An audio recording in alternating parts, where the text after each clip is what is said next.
In this video, I'll be going over a method to skin multiple children of the same parent evenly and consistently. A very common occurrence of this is with fingers. You want to make sure that when all of your finger joints are selected, they all move at the exact same rate. All of these verts should be moving evenly and smoothly. The way I usually do that is I start off with one single finger chain and I key it. And then once that's done, I go into the mesh and select some verts in order to paint the skin. You'll notice that I'm selecting not only verts for the index finger, but also for all the others except for the thumb. And once I actually paint those influences on, you'll see why I do that.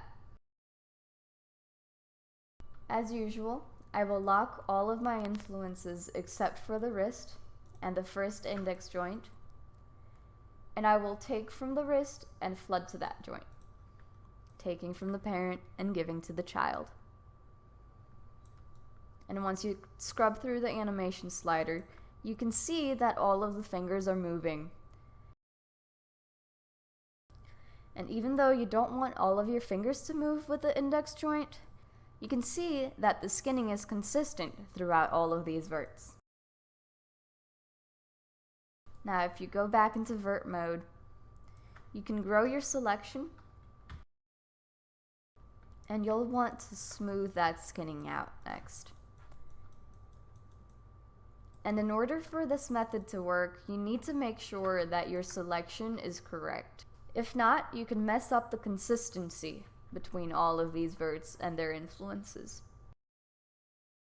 So we'll scrub through, go into smooth, and flood that out.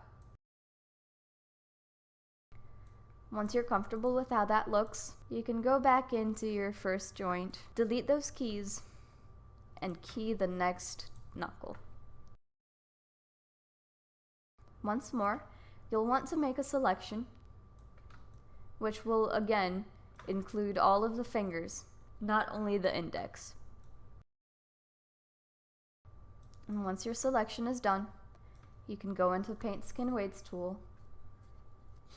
Your new parent joint is now the index 1, so you'll want to lock the wrist joint and unlock the index 2. You'll go into Replace and flood those weights over to the new child. And as usual, you'll want to smooth that skinning out.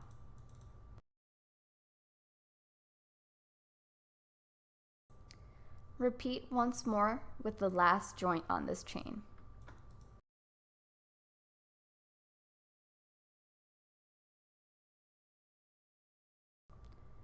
Now, if you look over here, you'll see that that's clearly not how you want your pinky skinning to look like. But this is something that we will take care of later when we transfer over the skinning from the index to the other fingers and to the other joints. So I actually made a wrong selection right here, so I will go back in, remove the influence from these verts, send them back over to the index 2 bind.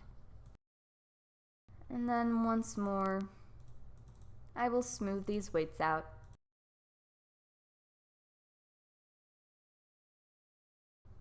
Now, the most important part of this whole process is the actual transfer over to the other fingers.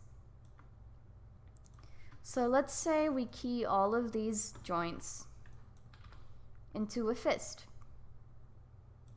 Of course, all of the other fingers are following right now because they have index influence, but that will soon change when we go back into the mesh and select verts for all of the fingers except for the index.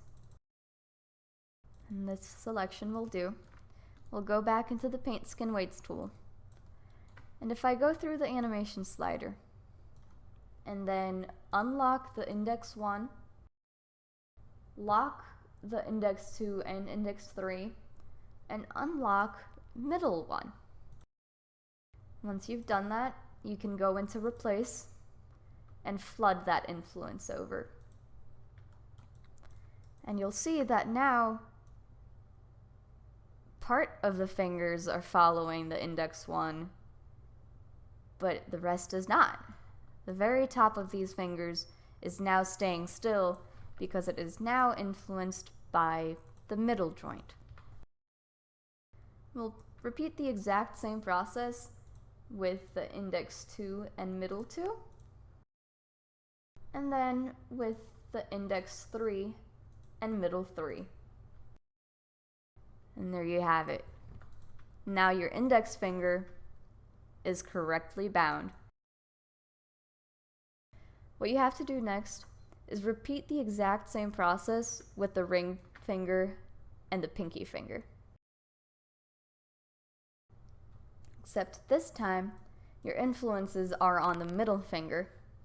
So you'll want to have that unlocked, and then the ring one unlocked, flood it over to the ring finger, and then repeat with the second joint,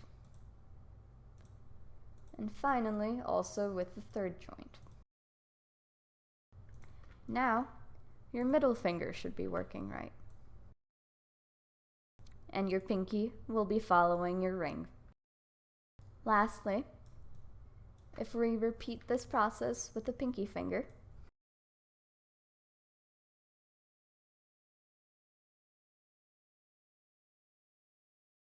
you can see now that your pinky is also working the way it should be. Now if we zero out the rotations on all of these joints and delete the keys on the index finger, now we can rotate all of them at the same time, and there you go. You have successfully maintained that smooth, even, and consistent skinning throughout all of these fingers, and they all behave the way they should, independently from each other, but also cohesively with each other. And if you take a look at the pinky, the one that I mentioned earlier, you can see that the skinning looks just fine now because it's actually being influenced by the correct joint rather than something that's all the way over here. So this is a pretty fast way to make sure that you obtain smooth and consistent skinning throughout multiple children of the same parent. And it can be used in other scenarios. It's not just fingers.